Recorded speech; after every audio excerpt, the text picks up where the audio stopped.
ஹரிஷ் குட்டி வீட்டுக்கு வந்தாச்சுங்க. ஹரிக்குட்டி இப்போ வந்து நைட்டு சாப்பிட போகிறோம். இங்கே சாப்பாடு காலையிலே வச்சுட்டு போயிருந்தாலங்க, எல்லாம் அப்படி அப்படியே இருந்துச்சு. சாப்பாடு எதுவும் எடுத்துகிட்டு போகல, அதனால் சாதம் தான். சாதம் அப்புறம் இன்றைக்கி மீன் குழம்பு தாங்க வச்சேன். எங்கள் ஊரில் சிராத்துண்டோன்னு சொல்லுவாங்க, அது சிராத்துண்டோம்.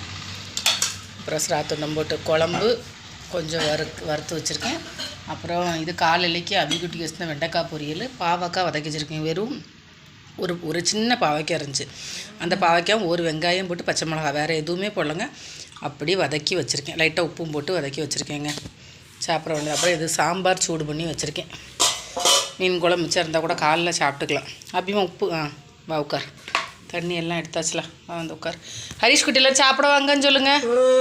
நான் தாரேன் கொஞ்சம் பாவக்காய் சாப்பிட்டுக்கோ. பாவக்காய் சூப்பராக இருக்குது, சிம்பிளாக இருக்குது, ஆனால் நல்லாவும் இருக்கும். ட்ரை பண்ணி பாருங்கள் இந்த பாவக்காயெல்லாம். ஃபேன் போட்டுட்டியா?